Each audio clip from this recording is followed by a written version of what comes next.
Do you know what? I've always liked the phrase better late than never, and Chelsea left it late. It was by no means classy, but by hook or by crook, Chelsea get the job done in the Monday Night Football at Selhurst Park, beating Roy Hodgson's Crystal Palace 3-1. Let's talk about the game. But people, before we get into all that, welcome back to the Joey Knight podcast. If you are new around here, at the end of the video, if you like the content and you want to see more from myself, please hit the subscribe button right now. If you are happy that Chelsea won, or if you just want to help me out, smash the like button. Let's get into it. Oh, there's never a dull moment being a Chelsea fan, is there? I mean, I was sitting watching that game and I was texting Josh and Brian and I was saying, this is shit, mate. We're playing shit. And do you know what? We didn't play great, did we? But at the end of the day, results are more important than performances at the moment, and we did get the result. Let's speak about the starting lineup, and when we see the starting lineup on screen now, you see Pochettino pretty much did not change from that FA Cup win at Aston Villa, at Villa Park, I should say.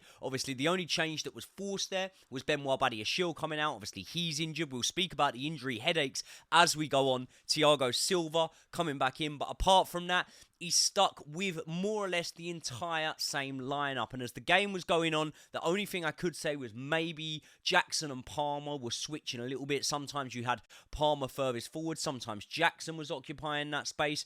But as I say, for the most part, stuck with the same lineup that we saw at Aston Villa. And that tells me something, right? That tells me that Pochettino is as confused as us as to why we can't find any sort of consistency in our performances at the moment. Because when you look at the lineup, look, I rate Noni Madueke, but there's no way Pochettino rates Noni Madueke higher than he does Christopher Nkunku. There's other players that you could look at in that lineup and think, okay, that's someone that Pochettino's relied upon, maybe a Raheem Sterling. But ultimately, I think that when you get a performance like the one we got against Aston Villa, Pochettino's just going to say, look, do you know what? As much as tactically I might like to chop and change and move things around, if these boys win for me, I'm going to keep playing them. So that is why we saw that lineup. And look, Chelsea started this match in very, very frustrating fashion. We were dominant in possession and we weren't doing anything with it. I think in the first half, correct me if I'm wrong, I think we had about 80% possession, you know. In the first 10 minutes or so, I was looking at Crystal Palace and I was thinking, these lot are there for the taking. They're playing very defensive and we weren't getting a load of chances against them,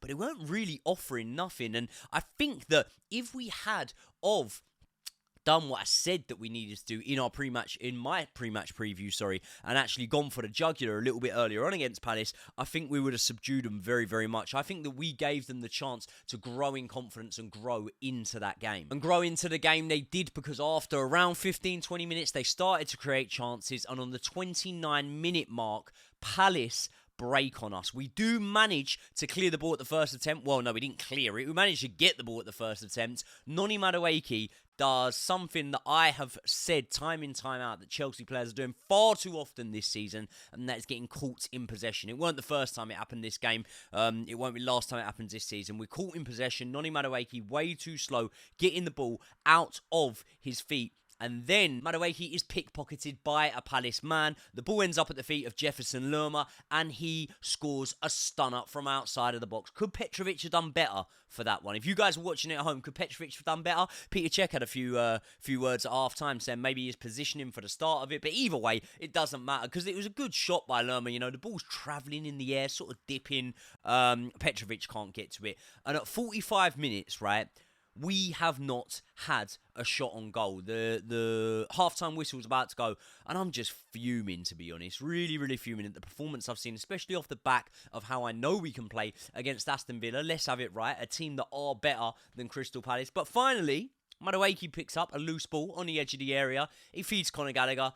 But we all know, Conor Gallagher, apart from the other night, hasn't really had his shooting boots on in the Premier League this season. He hasn't been scoring goals in the Premier League this season. He scored the other night against Aston Villa, and then I say in my video that I think there's first of many and more to come. But, people probably disagreeing with me, and they would be after that shot, because Conor Gallagher just sort of fizzes the ball across the face of goal. I don't think anyone's, any Palace fans were worried about that shot, and I don't think any Chelsea fans were getting too excited about it. The whistle goes for half-time, and my chain of thought is pathetic. That's pretty pathetic. by Chelsea because, as I say, first 10 minutes showed us just what an average side Crystal Palace were, and they were missing those star names, Michael Elise, Eze. They didn't have Gay there, and by the way, if they had those three boys there, oh my God, what would they have done to us today? They would have come away with the 3 points there, but they didn't, and I'm very happy they didn't, so, not really too bothered about that. But yeah, half-time, massively needing to see way more from this Chelsea side. Because I say, if Palace were average, oh my God, what does that make us? We were poor. Let's be honest, we were poor. And the Sky team, right, they reeled off a pretty damning stat at half-time, and that was that Chelsea had set the Premier League all-time record for most successful passes without a shot on target. Where the fuck do they come up with these stats, mate? I don't know. Anyway, listen, half-time, sitting there, wanting the second half to start, the game's delayed because Michael Oliver has somehow broke his VAR microphone at half-time. You got one job, mate. You really have got one job. Blue card for Michael Oliver. But yeah, he's broke his microphone. The crowd are getting a bit irate, You can tell the fans, Chelsea aren't happy. We're losing. The Palace fans want to see a little bit more. They're getting a little bit irate. And then whoever's in charge of the music or whatever, the audio at Selhurst Park, pulls a bit of a masterstroke because he puts on Bob Marley, Don't Worry, and everyone's having a fun time. And everyone was having a fun time in that stadium, or at least the Palace fans were, until the second half started. Because finally, more or less straight away after the half starts, Chelsea do what we needed to do in the first half. What we've needed to do a lot of the time this season, and actually be a bit clinical, actually show a bit of style. There's a little bit of a link up between Cole Palmer and Malo Gusto down that right-hand side. Then the ball comes to, it was Caicedo, wasn't it? Caicedo, Malo Gusto makes the run, Caicedo threads it through, Malo Gusto whips the ball into the box, and for once, when Palace has seemed to be quite watertight in that defence, there is a man in the box, a Chelsea player, ready to meet the ball, and it's Conor Gallagher against his old club. Conor Gallagher side foots a lovely shot into the back of the net, draws us level on 1-1, and I could not be happier. And I tell you what, Declan Rice, if you're watching this, I get, you were at West Ham a long time, but that's how you do it, mate. Conor Gallagher, straight away, celebrating with the Chelsea fans. He don't give a fuck, it's his old club, does he? And Conor Gallagher's now back on the score sheet in the Premier League as well as the Cup. Big things to come from Conor Gallagher. Now then we had a period of nothing really interesting happening. Chelsea had a couple of half chances, nothing worth even speaking about. Obviously, Palace did have a chance. What was the fella? Mateus France, the young boy. He had a chance. He goes through on goal, drills one at Petrovic, straight at him. You'd always expect Petrovic to save it. Someone like Anana, he would have probably let it in, but Petrovic saves it. Good goalkeeper, Petrovic. Anyway, 82nd minute, we have a chance to win the match, in my opinion, And Nkunku, he gets the ball stuck between his feet, trying to go through, but Nkunku's got that bit of class about him where he can get out of his feet. He does get out of his feet. He puts it to Cole Palmer. You're thinking Cole Palmer's going to score from here. Sterling has been subbed on. He's over the other side, but I'm thinking, don't give it to Sterling, just fucking shoot. Cole Palmer doesn't shoot. He threads the ball through to Raheem Sterling. Raheem Sterling gets the ball stuck between his feet, and for whatever reason, we don't go in front there. And that is the time when I just thought, for fuck's sake, man, this is going to be a long match review. Well, it's not going to be long, it's going to be short, because I'm not going to want to speak about the game, because we're just going to have drawn at Palace, or probably end up conceding, because we haven't capitalised on our chances once again. Honestly, I believe there was no coming back in that game at that point. But on the 90th minute, that man, the man of the match, he's got to be. Malo Gusto had a good match, but Conor Gallagher's got to be the man of the match. 90th minute, he comes back to haunt his former club once again. Palace are attacking. Chelsea break very quickly, and the ball comes to Raheem Sterling. Now, Cole Palmer is running up the other side. Raheem Sterling cuts into a more central area, feeds that ball through for Cole Palmer. Now, when Cole Palmer gets there, I think Cole Palmer's looking into the area where players are sort of starting to arrive. He's thinking about drilling that ball in low. But although we had seen the Conor Gallagher goal go in, we had seen him many a times during the match when the ball was drilled in low, no one got any end of it. Cole Palmer sort of thinks about it, and the whole time I'm looking at Conor Gallagher, he's standing on the edge of the area shouting for it. Cole Palmer cuts it back to him, side-footed finish into the bottom left-hand corner. Conor Gallagher, once again, the stadium erupts. Not the Palace fans, but the Chelsea fans. They go mental. They're all in the crowd. They're getting bookings for love nor money. Alex from Chelsea Fan TV is hugging him. It was good scenes. It was very, very good scenes. A lot of bookings were handed out there, but I will take them. I don't care. I was going nutty around the front room, and that was it. And then just as I'm sort of finishing, celebrating that equaliser, pretty much the same thing happens again. You know, we break on Crystal Palace after they're trying to get an equaliser of their own. Did I say an equaliser a minute ago? I meant a winner. It doesn't matter. It's all a blur now, isn't it? But anyway, Cole Palmer once again gets the ball out wide. Nkunku's calling for it. Cole Palmer resists. He feeds Enzo, who sits down the Palace defender. He even lets him get back up to sit him back down again. Side foots it. Top bins. Dean Henderson's. Was it top bins? I don't know. It was in the roof of the net. Dean Henderson's net. 3-1. So, you know, Enzo Fernandez on the goal sheet once again. Conor Gallagher on the goal sheet once again. Yeah, absolutely buzzing with that. So we get a win. We move back into the top half of the table, back above Wolves. Obviously, look, things aren't looking good for Crystal Palace now, but I tell you what, they put in a spirited performance there. They very much came to do what any team against Chelsea should be looking to do a lot of the time, unless they're one of the bigger clubs and obviously park the bus. But yeah, Crystal Palace, not too bad. You know, I don't think they're going to get relegated or anything like that. But Chelsea, look, 3-1 flattered us, man, because if you look at the periods of the game, long periods of the game where nothing was really going on, to come away with a 3-1 win, you know, when we look back at the score, we probably don't remember how close that game was because it was a close game and there was a lot of concerning areas, you know. We gave away the ball a lot in this game, intercepted a lot, misplaced passes a lot, just didn't really look like we had these patterns of play that I've been banging on time in, time out, that I'm really wanting us to develop. I wasn't really seeing any of those patterns of play. We looked like we were out of ideas somewhat. Malo Gusto had a good game down one side. Ben Chilwell on the other side, when he was bombing forward, you know, wasn't as effective. Nkunku didn't do all that much after coming on.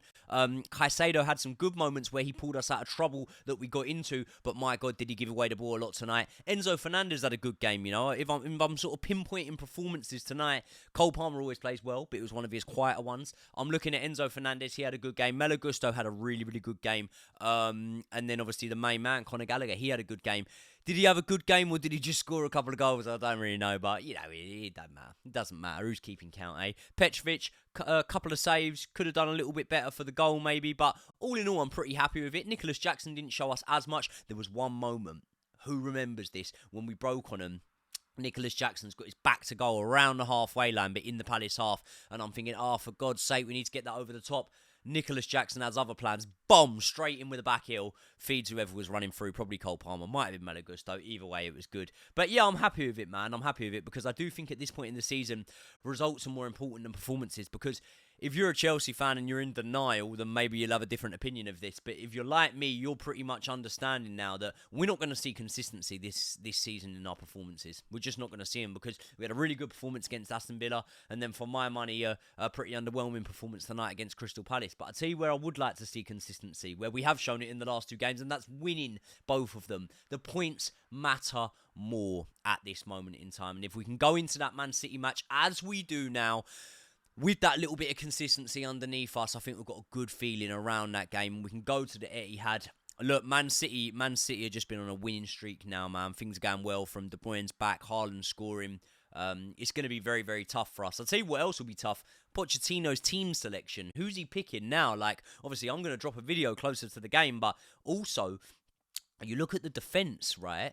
We're in some real problems, you know, and Chalobah, he's going to be forced back in to first team action a lot quicker than I think he would have anticipated after the injury he sustained, because you look at it, Benoit Badiashile, he's out for about a month. Thiago Silva come off tonight. He looks injured. Levi Colwill comes on, and then he looks like he's pulled up a little bit. So we're looking at defenders now. What? We've got Disasi. Gilchrist can play in that centre-back slot. Do we really want to stick him there with Haaland and Alvarez and everyone else for Man City running against him? I really don't know, man. That's going to be a tough match off the back of tonight's showing. But I tell you what, the good thing, and I've always said this, the good thing about being inconsistent when you play well is you're also inconsistent when you don't play that well. So a bad performance doesn't mean you're going to see a bad performance next time out. A good one, unfortunately, doesn't mean you're going to see a good one next time out. I really didn't believe we were winning this match tonight as it drew closer, because I was looking at things, right?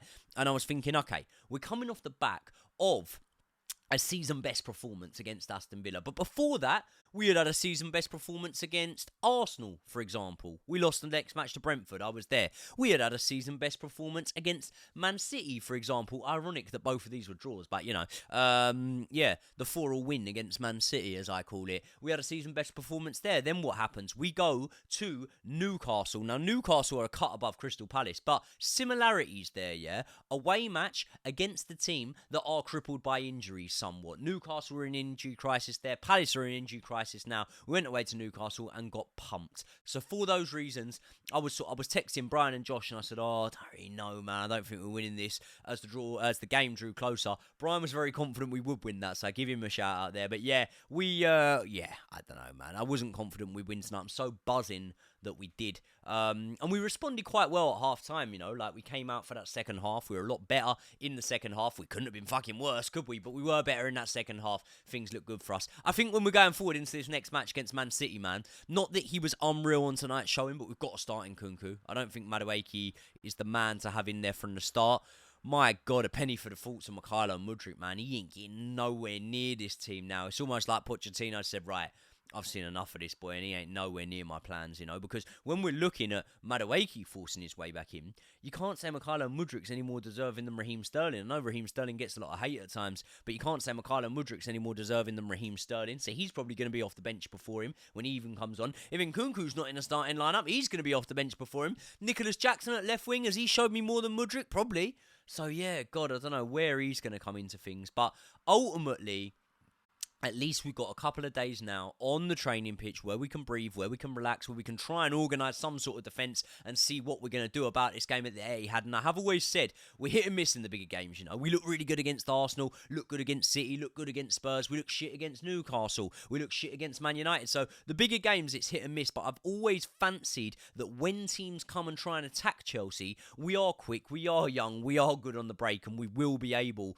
Well, we're good at breaking and creating chances, maybe not being clinical enough to finish them, but we will be able, hopefully, to get a lot of chances against Man City. So I do think we'll have chances in that match. Am I going to sit here now off the back of that Crystal Palace win and say, oh, I think we'll beat Man City? No, I'm not. I think that'd be naive of me to do so. But at least I go into it with a lot more of a good feeling, a little bit more confidence maybe. People, I want to know, who was your man in the match? Am I giving it to Conor Gallagher just because he got the goals, or was he deserved? If it wasn't Malo Gusto, who I've said about, who was it? Enzo Fernandez maybe? I can't really think of anyone else who lit the world on fire tonight. Cole Palmer had a quieter game, but being the quality he is, he's always there in decisive moments, and 2 assists will tell you he did have a good game. Yeah, Enzo, good game. So let me know who your man in the match was. Let me know your thoughts, all of your thoughts after tonight's game. It's just very good to get a win, man. So listen, if you're as happy as me, make sure you smash that like button. If you haven't already, subscribe to the channel. People, I will see you all in the next one.